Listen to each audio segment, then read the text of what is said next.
So good morning guys. तो चलिए start करते हैं आज के यानी कि 2 अक्टूबर के इंपॉर्टेंट करंट अफेयर्स को। पहला प्रश्न देखिए क्या है। अभी हाल ही में अंतरराष्ट्रीय वृद्धजन दिवस ये कब मनाया गया? तो आंसर होगा 1 अक्टूबर को। हर साल 1 अक्टूबर को international day of older person के रूप में मनाया जाता है। इसे मनाने का उद्देश्य क्या है? बुजुर्गों को प्रभावित करने वाले मुद्दों जैसे कि बुढ़ापा और दुर्व्यवहार के बारे में जागरूकता बढ़ाना और समाज में वृद्ध लोगों के द्वारा किए गए योगदान की सराहना करना। और इस बार की थीम क्या रही? Digital equity for all ages, सभी उम्र के लिए डिजिटल इक्विटी। अच्छा देखो, बुजुर्गों से रिलेटेड 2 डे आप और याद रखो। विश्व बुजुर्ग दुर्व्यवहार जागरूकता दिवस, world Elder abuse awareness day, ये 15 जून को मनाते हैं। और एक है वर्ल्ड सीनियर सिटीजन डे, विश्व वरिष्ठ नागरिक दिवस, ये 21 अगस्त को मनाते हैं। इसी तरह से आपको बता दूं, हमारे social justice and empowerment minister यानी कि सामाजिक न्याय और अधिकारिता मंत्रालय ने बुजुर्गों के लिए एक सेज पोर्टल शुरू किया था और एल्डर लाइन प्रोजेक्ट भी इन्होंने शुरू किया है, जिसके लिए एक टोल फ्री नंबर भी जारी किया 14567, ये टोल फ्री नंबर है। अब 1 अक्टूबर को याद रखना, हम विश्व शाकाहारी दिवस वर्ल्ड वेजिटेरियन डे भी मनाते हैं। अभी 1 से लेकर 7 अक्टूबर तक इंटरनेशनल वेजिटेरियन वीक के रूप में मनाया जा रहा है और 1 अक्टूबर को ही इंटरनेशनल कॉफी डे के रूप में भी मना रहे हैं। तो अक्टूबर का ये पहला इंपॉर्टेंट डे है, आपको याद रखना है। बढ़ते आगे, अगला प्रश्न है। अभी हाल ही में रुपिंदर पाल सिंह ने संन्यास की घोषणा कर दी है, इनका संबंध किससे है? तो आंसर होगा हॉकी से। तो भारतीय पुरुष हॉकी टीम के खिलाड़ी हैं ये रुपिंदर पाल सिंह। अभी जो आपका टोक्यो ओलंपिक 2020 में भारतीय पुरुष हॉकी टीम ने आपको पता है ब्रोंज मेडल जीता था, उस टीम का ये हिस्सा भी थे, लेकिन अभी संन्यास की घोषणा कर दी। इसके अलावा मैं आपको बता दूं, अभी पूर्व विश्व चैंपियन मैनी पैक्यूओ जो कि एक पेशेवर मुक्केबाज हैं, अभी उन्होंने भी संन्यास की घोषणा कर दी है। वे 5 अलग अलग वेट कैटेगरी में भार वर्गों में लाइनल चैंपियनशिप जीतने वाले पहले मुक्केबाज बने और 4 अलग अलग दशकों में विश्व चैंपियनशिप रखने वाले एकमात्र मुक्केबाज हैं। और इनके अलावा इंग्लैंड क्रिकेट के ऑलराउंडर हैं मोइन अली, इन्होंने टेस्ट मैच करियर से संन्यास की घोषणा कर दी है। तो इस एक प्रश्न में 3 प्रश्न मैंने आपको बता दिए, ये तीनों आप ध्यान रखना। बढ़ते आगे, फिर बताइए, अभी हाल ही में नेशनल सिक्योरिटी डिपॉजिटरीज के एमडीसीयू के रूप में किसे नियुक्त किया गया? तो आंसर होगा पद्मजा चुंदरू को। तो अभी पद्मजा चुंदरू को नेशनल सिक्योरिटीज डिपॉजिटरीज के एमडीसीयू के रूप में नियुक्त किया गया। उन्होंने जीवी नागेश्वर राव की जगह ली है।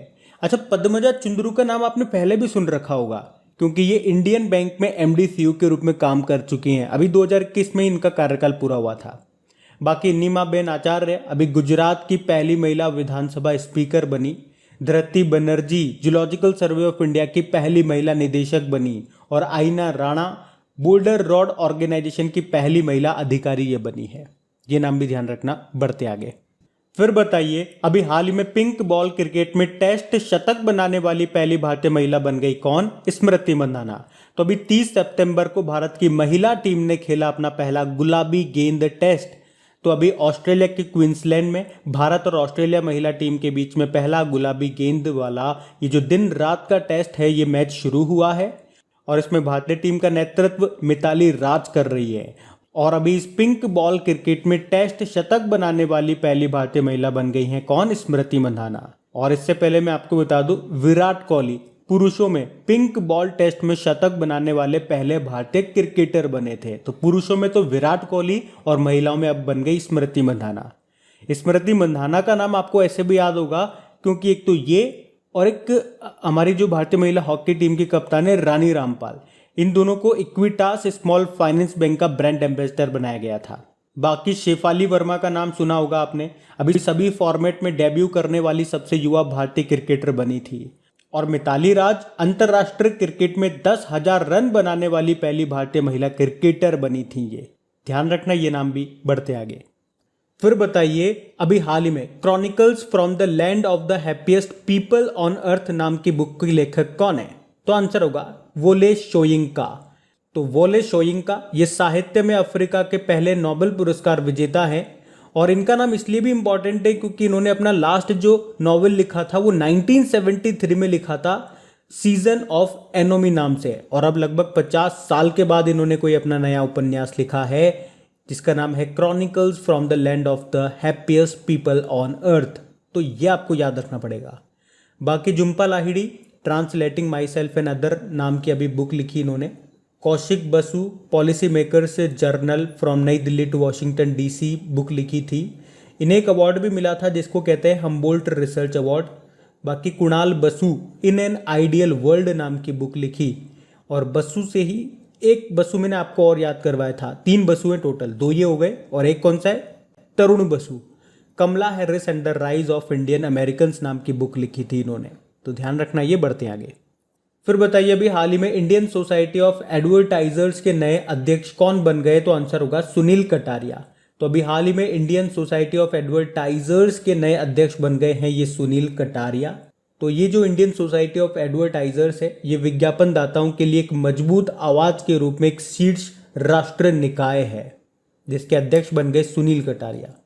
बाकी Arun Kumar Singh BPCL Bharat petroleum corporation limited इसके नए अध्यक्ष बने।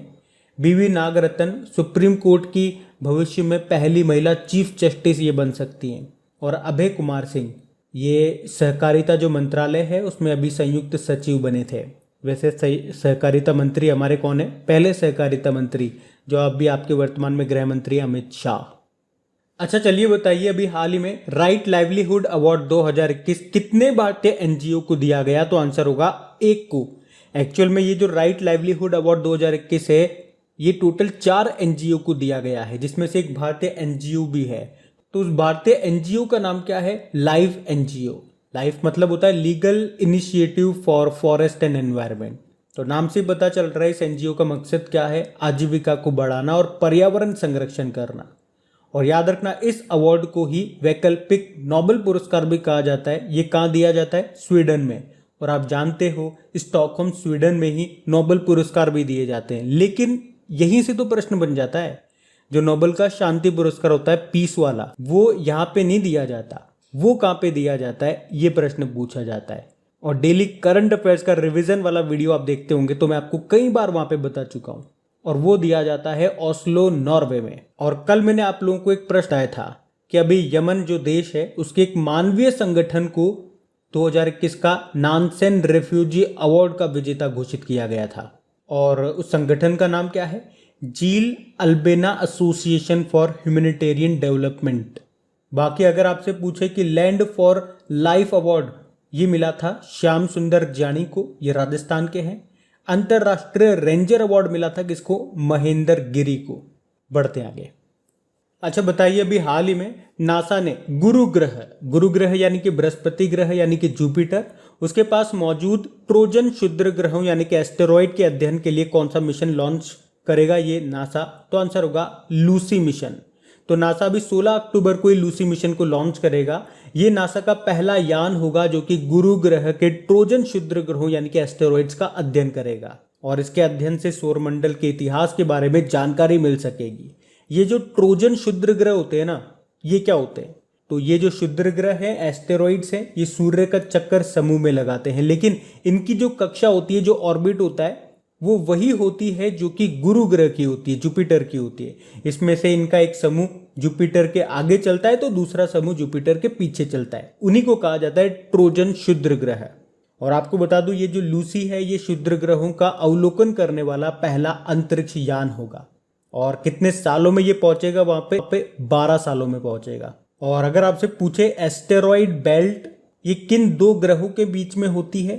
तो मंगल और बृहस्पति। और बताओ कौन सी स्पेस एजेंसी है जो कि लकड़ी का पहला सैटेलाइट लॉन्च करेगी? European space agency. इसका नाम क्या होगा? वीजा वुडसेट। और नासा का अभी कौन सा रोवर मंगल पर पहुंचा था? तो आंसर होगा परसेवरेंस रोवर। वहां पे उसने पहली बार एक हेलीकॉप्टर भी उड़ाया, उसका नाम है इंजीन्यूटी। वैसे यूनाइटेड अरब अमीरात का भी एक मंगल मिशन है, उसका नाम है होप मिशन। वैसे होप पोर्टल लॉन्च किया था भी उत्तराखंड की सरकार ने, आपको याद होगा। और चाइना का मंगल मिशन का नाम है तियानवेन 1, उसके साथ जो रोवर गया था उसका नाम है जुरोंग रोवर। और अभी बताओ किसने इंस्पिरेशन 4 मिशन लॉन्च किया? तो आंसर होगा स्पेस एक्स ने। और नासा ने ही अभी लैंडसैट 9 सैटेलाइट को लॉन्च किया था, जो कि एक अर्थ ऑब्जर्वेशन सैटेलाइट है। बात नासा की है, नासा मतलब होता है national aeronautics and space administration. स्थापना होती है 1958 में। डीआरडीओ की भी 1958 में होती है और इसरो की होती है 1969 में। इसका हेडक्वार्टर मिलेगा वॉशिंगटन डीसी में और वर्तमान में इसके प्रशासक हैं बिल नेल्सन, 14th नंबर के हैं। और आपको याद होगा नासा है ना, इसरो के साथ मिलकर के निसार उपग्रह को बना रहा है, जिसे 2023 में लॉन्च किया जाएगा। बढ़ते हैं आगे। अच्छा बताइए, अभी हाल ही में प्रधानमंत्री नरेंद्र मोदी ने कहां पे केंद्रीय पेट्रोकेमिकल्स इंजीनियरिंग एवं तकनीकी संस्थान का उद्घाटन किया? तो आंसर होगा राजस्थान की कैपिटल जयपुर में। तो अभी प्रधानमंत्री नरेंद्र मोदी ने राजस्थान के जयपुर में central institute of petrochemical engineering and technology का उद्घाटन किया। जयपुर से आपको याद आता होगा कि जयपुर में ही केवीआईसी की एक इकाई है, जिसका नाम क्या है?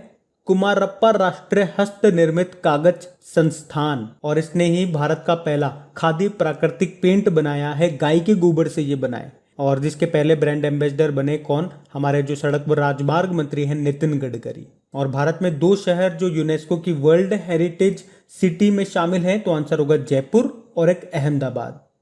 अच्छा, अगर मैं आपसे पूछूं कि राष्ट्रीय खेल विश्वविद्यालय ये कहाँ पे स्थापित किया गया, तो आंसर होगा मणिपुर में। और खेल को किस राज्य ने उद्योग का दर्जा दिया? मिजोरम ने। बताइए, पहली ट्रांसजेंडर यूनिवर्सिटी बन रही है उत्तर प्रदेश के कुशीनगर में। देश की पहली रेल यूनिवर्सिटी बनी गुजरात के बड़ोदरा में। और दिल्ली स्पोर्ट्स यूनिवर्सिटी की पहली वाइस चांसलर बनी कौन? कर्नम मल्लेश्वरी। और ओलंपिक में पदक जीतने वाली पहली भारतीय महिला हैं ये कर्नम मल्लेश्वरी। बाकी आप जानते हो इंडियन हेरिटेज इंस्टीट्यूट बनेगा नोएडा में। जनजाति संग्रहालय कहाँ पे बनेगा? झारखंड के रांची में। और लद्दाख में जो केंद्रीय विश्वविद्यालय बन रहा है उसका नाम किसके नाम पे रखा जाएगा? सिंधु नदी के नाम पे रखा जाएगा। और ये पहली यूनिवर्सिटी होगी जिसका नाम नदी के नाम पे होगा। उसी तरह से उत्तर प्रदेश के मेरठ में राज्य की पहली खेल यूनिवर्सिटी खोली जाएगी, जिसका नाम मेजर ध्यानचंद के नाम पे होगा। वैसे मेरठ में ही देश का पहला जानवरों का युद्ध स्मारक भी बनेगा। और उत्तर प्रदेश के सहारनपुर स्टेट यूनिवर्सिटी का नाम बदलकर किसके नाम पे रखा गया? मां शाकंभरी के नाम पे। और उत्तर प्रदेश का पहला आयुष विश्वविद्यालय कहाँ पे खुलेगा? गोरखपुर में। और अभी प्रधानमंत्री नरेंद्र मोदी ने ही अलीगढ़ यूपी में राजा महेंद्र प्रताप सिंह स्टेट यूनिवर्सिटी की भी आधारशिला रखी थी। और खेलो इंडिया यूनिवर्सिटी गेम्स 2021 में जो इसका दूसरा संस्करण होगा ये कर्नाटक में होगा, पहला हुआ था भुवनेश्वर में। तो ये भी ध्यान रखना। आप पढ़ते हैं आगे। फिर बताइए, भारत की पहली gender neutral human papilloma virus vaccine जिसका नाम है गॉर्डासिल 9, इसको किसने लॉन्च किया? एमएसडी इंस्टीट्यूट ने। नाम है गॉर्डासिल 9। ये वैक्सीन है किसके लिए? ह्यूमन पेपिलोमा वायरस के लिए। और ये भारत की पहली जेंडर न्यूट्रल वैक्सीन है, मतलब मेल और फीमेल दोनों इसको उपयोग में ले सकते हैं। किसने बनाया? एमएसडी इंडिया ने बनाया। और ये जो ह्यूमन पेपिलोमा वायरस जो होता है ना, यही जननांग में कैंसर के लिए जिम्मेदार होता है। इसका नाम वैसे आपने सुना भी होगा, जिसको कहा जाता है सर्वाइकल कैंसर। तो इसके लिए भारत की पहली वैक्सीन आई है जिसका नाम है गॉर्डासिल 9, एमएसडी इंडिया ने तैयार किया है। यह आपको याद रखना है, ये भारत की पहली है, इसलिए प्रश्न इंपॉर्टेंट हो जाता है।